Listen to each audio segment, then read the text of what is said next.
बड़ी बात यह कि साई इंग वेन के अमेरिका दौरे से चीन बौखला चुका है और उस पर उसने कड़ी प्रतिक्रिया दी है।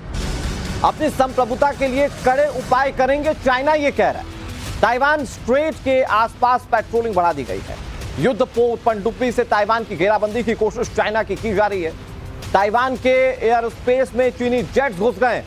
दरअसल ताइवान को लेकर चाइना यह कहता है कि वो उसका हिस्सा है, लेकिन लोकतांत्रिक देश होने की बात कहता है ताइवान, और वो कहता रहा है कि उसका चीन से कोई लेना देना नहीं है। और इसीलिए जब भी वो तमाम दूसरे बड़े देशों के साथ होता है, चाइना गीदड़ भपकी देता है। लेकिन ये पहली बार है जब ताइवान की राष्ट्रपति अमेरिकी धरती पर यूएस हाउस स्पीकर से मिली है। तो अब आपको समझाने की कोशिश करते हैं कि क्या इसका असर होने जा रहा है। दरअसल ये चीन और ताइवान के बीच ये जो इतना हिस्सा समुद्री हिस्सा है, यहां पर चाइना की ओर से अपने सैन्य साजो सामान की धमक को बढ़ा दिया गया है। यहां पर उसके जो हेलीकॉप्टर्स हैं वो ताइवान के इर्द गिर्द घूम रहे हैं। अब आप देखिए, ये जो दो युद्धपोत हैं ये भी यहां पर सीमा पर लगा दिए गए और उसके माध्यम से वो डराने की कोशिश कर रहा है। वो ये बताने की कोशिश कर रहा है कि आप भले ही अमेरिका के साथ चले जाइए, लेकिन अमेरिका है आपसे 7 समंदर पार, और अगर आप यहां पर हमसे टक्कर लेने की कोशिश करेंगे तो ये जो उड़ते हुए हेलीकॉप्टर हैं, ये जो युद्धपोत तैनात हैं, ये दरअसल ताइवान का खात्मा कर सकते हैं। और इसीलिए ताइवान को लेकर जो चाइना धमकी दे रहा है, इस पर हम समझने की कोशिश करेंगे कि यह धमकी वाकई में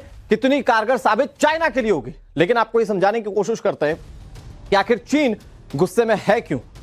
चीन के गुस्से की वजह समझिए। दरअसल ताइवान और अमेरिका की दोस्ती चीन के गुस्से की बड़ी वजह है। चीन की दोस्ती, माफ कीजिएगा, ताइवान और अमेरिका की दोस्ती चीन को चुभती है और इसीलिए चीन ताइवान को लेकर अलग अलग बयान देता रहा है। चीन नहीं चाहता कि साई इंग यूएस स्पीकर की मुलाकात हो। अब ये हो चुकी है, लेकिन आगे और मुलाकात ना हो उसके लिए प्लॉटिंग अभी से ये चाइना कर रहा है।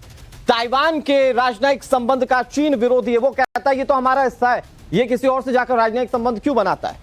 ताइवान की स्वतंत्रता चीन को स्वीकार नहीं है। ताइवान कहता है हम लोकतांत्रिक देश हैं और हम जो चाहे वो करेंगे, लेकिन यही चाइना को रास नहीं आता और इसीलिए चीन भड़का हुआ है। चीन ताइवान को अपना हिस्सा मानता है। वो कहता है कि अगर ताइवान में कोई घुसने की कोशिश करता है तो ये चीन की संप्रभुता के साथ खिलवाड़ है, और यही वजह है कि चाइना की ओर से इस तरह के रिएक्शंस जो हैं वो सामने आ रहे हैं। हमारे साथ group captain retired U K Devnath sir जुड़ गए इस पर ज्यादा बातचीत के लिए बतौर डिफेंस एक्सपर्ट। सर, चाइना कितनी भी गीदड़ भपकियां क्यों ना दे दे, लेकिन अमेरिका के बड़े डेलीगेट से जो ताइवान की राष्ट्रपति उनकी मुलाकात हो गई है, तो चाइना अब जो तमाम बातें कर रहा है या फिर वो अपनी तरफ से जो मोड ऑफ एक्शन रख रहा है कि वो तमाम युद्धपोत लगा दे ताइवान के इर्द गिर्द, उसके हेलीकॉप्टर घूमे या जो तमाम दूसरे सैन्य साजो सामान है उसके आसपास, उसका कितना असर आप देख पाते हैं? क्या असर वाकई में ये अमेरिका और ताइवान की दोस्ती पर कोई असर डाल सकता है? इसमें कोई शक नहीं है कि चीन येन के प्रकारेण दुनिया को बार बार याद दिलाने की कोशिश करता है कि ताइवान चीन का अभिन्न हिस्सा है। चीन दुनिया को बार बार अलग अलग हथकंडे अपनाकर ये बताता है कि ताइवान किसी भी हालत में चीन से अलग नहीं हो सकता। तीसरी बात, अब शी जिनपिंग दुनिया को पिछले कुछ वर्षों से ये भी बताते रहे हैं कि बहुत जल्दी ही चीन ताकत का इस्तेमाल करते हुए ताइवान को अपना हिस्सा बना लेगा। उन्होंने अपनी जो पीएलए की आर्मी, नेवी और एयरफोर्स है उसको आदेश दिया है कि 2027 तक वो ताइवान के ऊपर हमला करने के लिए तैयार रहे। यानी बार बार चीन इस मुद्दे को गर्म रखता है। चीन चाहता है कि ताइवान चुपचाप दुनिया से अलग थलग एक तरफ पड़ा रहे, लेकिन ऐसा होगा नहीं, क्योंकि ताइवान को अमेरिका का समर्थन द्वितीय विश्व युद्ध के जमाने से ही हासिल है। इसमें कोई शक नहीं है कि अमेरिका जो है वो ताइवान की मदद करने के लिए हर तरह से अग्रसर है। पिछले साल भी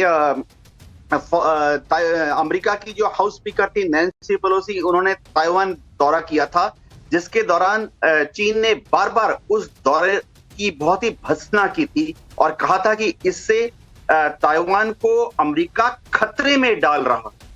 अब भी ऐसा हो रहा है। जैसे ही साई इंग वेन अब अमेरिका की विजिट पर हैं, वो वहां पर यूएस के हाउस स्पीकर मैकार्थी से मिले हैं, चीन भड़क गया है और दुनिया भर में हुंकार भर रहा है कि इससे अब ताइवान और चीन के जो रिश्ते हैं वो और बिगड़ जाएंगे और चीन शायद येन केन प्रकारेण शायद जोर जबरदस्ती से भी ताइवान पर हमला करके उस पर कब्जा कर लेगा, अमेरिका चाहे उसको सपोर्ट करे या ना करे।